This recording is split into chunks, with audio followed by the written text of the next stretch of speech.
बिस्मिल्लाहिर्रहमानिर्रहीम। मैं हूं मलिक मोहम्मद अली। प्रोग्राम बात से बात मलिक मोहम्मद अली साहब। हमने पहले एक अपने प्रोग्राम में बात कही थी जब मियां मोहम्मद शहबाज शरीफ उम्रा की अदायगी के लिए सऊदी अरब जा रहे थे, तो हमने अपने एक प्रोग्राम में बात की थी कि मियां मोहम्मद शहबाज शरीफ का ये दौरा है, ये बड़ा अहम दौरा है। इसमें पाकिस्तान के अंदर सऊदी अरब की तरफ से अरबों डॉलर की सरमायाकारी मतवक्को है और पाकिस्तान में एक बहार आने वाली है, डॉलरों की बारिश होने वाली है कि सऊदी अरब अगर बड़े दुरुस्त अंदाज में और पाकिस्तान पर जिस तरह माजी में वो मुश्किलात में भी साथ देता है और पाकिस्तान की मदद भी बहुत करता है, तो अगर उन्होंने ठान ली कि वह पाकिस्तान में बड़ी सरमायाकारी करेगा तो हकीकत में पाकिस्तान के अंदर जो मुआशी हालात दिनों में बदल जाएंगे और पाकिस्तान एक दुरुस्त ट्रैक पर चल पड़ेगा। इस हवाले से हमने वो प्रोग्राम में बात की थी और कहा था कि अरबों डॉलर की सरमाया, और अल्हम्दुलिल्लाह हमारी वो बात जो हमने कही थी कबल अज़ वक्त कही थी अपने तज़िये के मुताबिक वो दुरुस्त साबित हुई और सऊदी अरब का आला ऑफिशियल वफ्द भी पाकिस्तान आ गया। बड़े सारे सरमाया अब मज़ीद वफद आ रहे हैं। इसके साथ साथ ये भी ख्याल किया जा रहा है कि अप्रैल के आखिर के अंदर शायद मियां मोहम्मद शहबाज शरीफ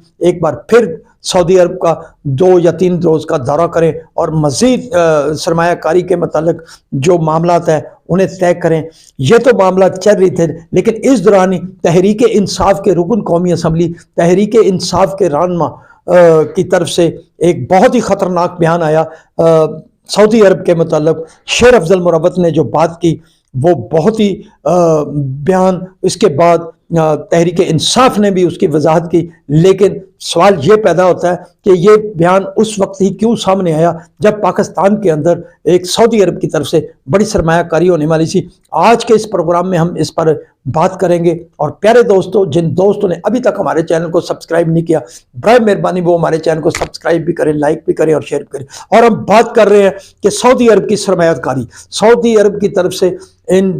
2 हफ्तों के दौरान जिस तरह पाकिस्तान पर भरपूर एतमाद का इजहार किया गया। सऊदी अरब ना सिर्फ पाकिस्तान का ब्रदर इस्लामी मुल्क है, बल्कि पाकिस्तान की हमेशा मुश्किल हालात में सऊदी अरब ने बहुत ज़्यादा मदद किया। पाकिस्तान को हर लिहाज से उन्होंने मुआशी हालात से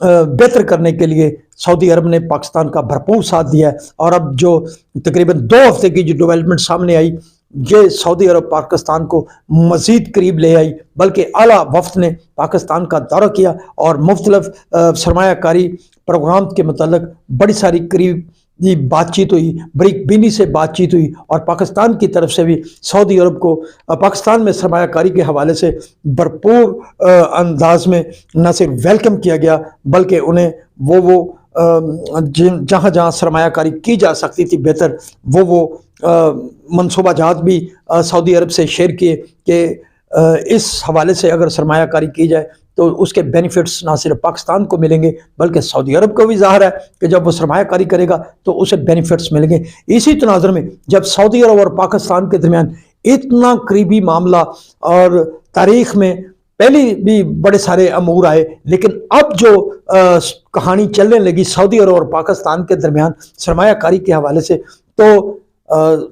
ये बात क्लियर हो रही है कि सऊदी अरब पाकिस्तान में बहुत बड़ी सरमायाकारी करना चाहता है। अब जब वो सऊदी अरब पाकिस्तान के करीब आकर बड़ी सरमायाकारी करना चाहता है, तो इस दौरान तहरीक इंसाफ के रहनुमा शेर अफजल मुरव्वत ने जो एक स्टेटमेंट दी, वो स्टेटमेंट ऐसी थी जिसने हम समझ रहे हैं कि तहरीक इंसाफ को भी हिला कर रख दिया है, बल्कि वो पाकिस्तान से सऊदी अरब के लिए कोई अच्छा मैसेज नहीं है। क्योंकि जो मुल्क पाकिस्तान के अंदर इतनी सरमायादारी कर रहा है और सरमायादारी करने के लिए प्रोग्राम तश्कील दे रहा है, तो इस तनाज़ुर में पाकिस्तान की एक अहम सियासी जमात मानी तहरीक इंसाफ की अहम जमात के रहनुमा शेर अफजल मुरव्वत की तरफ से ये कहा जाना कि तहरीक अदम एतमाद के मौका पर, रजीम चेंज के मौका पर अमेरिका के साथ साथ सऊदी अरब का भी बड़ा अहम रोल था उस हुकूमत के ख़ात्मे के लिए, तो ये इंतहाई ऐसा बयान है जिसने पाकिस्तान से कि सऊदी अरब की तरफ को अच्छा मैसेज नहीं दिया,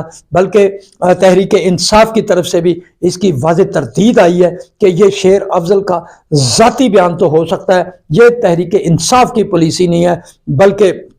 जुल्फी बुखारी का भी कहना है کہ پاکستان کے سعودی عرب کے ساتھ بہت اچھے تعلقات ہیں، شاہ سلمان کے ساتھ عمران خان کے بھی بہت اچھے تعلقات تھے، اور یہ شیر افضل کی ذاتی رائے تو ہو سکتی ہے لیکن یہ تحریک انصاف کا موقف نہیں ہے، بلکہ ہم اس بات کو آگے بڑھاتے ہیں کہ بات یہاں ہی نہیں رکی، بلکہ شیر افضل مروت نے تو یہاں تک کہا کہ اب جو امداد ہو رہی ہے، جو سرمایہ کاری ہو رہی ہے، یہ بھی امداد کے نام پر یہ بھی اسی چیز کا تسلسل ہے۔ تو انتہائی قابل افسوس بات ہے کہ کیا تحریک انصاف کے دو موقف ہیں، ایک موقف یہ ہے کہ اس کی تردید کی جا رہی ہے، اور دوسرا موقف یہ ہے کہ اس کا اہم رہنما ڈٹائی کے ساتھ یہ بات کر رہا ہے۔ کیا یہ سعودی عرب اور پاکستان کے تعلقات کو خراب کرنے کی کوشش نہیں ہے؟ کیا ہم سمجھے کہ یہ بیان تحریک انصاف کے لیے بھی یہ بہتر نہیں جو شیر افضل مروت نے دیا؟ بہرحال یہ سیاسی جماعتیں کرنا کیا چاہتی ہیں ملک کے اندر کہ اگر پاکستان میں سعودی عرب سے سرمایہ داری آ رہی ہے،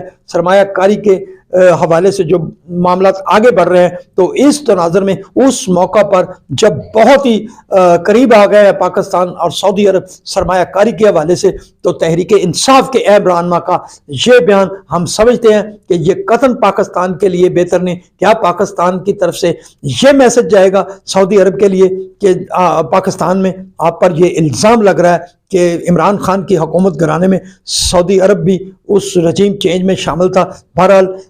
ہم سمجھتے ہیں بطور پاکستانی یہ ایسے بیانات دینے سے پہلے سوچنا چاہیے۔ اب تحریک انصاف کا امتحان ہے کہ اس نے بات تو کر دی کہ شیر افضل مروت کا یہ ذاتی بیان ہے، لیکن ہم سمجھتے ہیں کہ یہ بیان تحریک انصاف کے لیے بھی درست نہیں ہے، تحریک انصاف کے اندر بھی درست رہے۔ کہیں یہ بات تو نہیں جو چند روز قبل شہریار افریدی نے کہی تھی کہ تحریک انصاف کی میں آستین کے سانپ موجود ہیں، اور بلکہ اس کو بانی تحریک انصاف نے بھی آگے بڑھایا تھا کہ کچھ ایسے رہنما موجود ہیں جن کے ان کے مخالفین کے ساتھ رابطے ہیں۔ بہرحال جہاں بات پاکستان اور سعودی عرب کی ہے وہ انشاءاللہ مزید آگے بڑھے گی، لیکن تحریک انصاف کو بھی اس بیان پر غور ضرور کرنا چاہیے۔ اس سے تو ظاہر ہو رہا ہے کہ تحریک انصاف کو مزید گرداب میں پھنسانے کی کوشش کی جا رہی ہے۔ سلام پاکستان، سلام اوورسیز، اللہ حافظ۔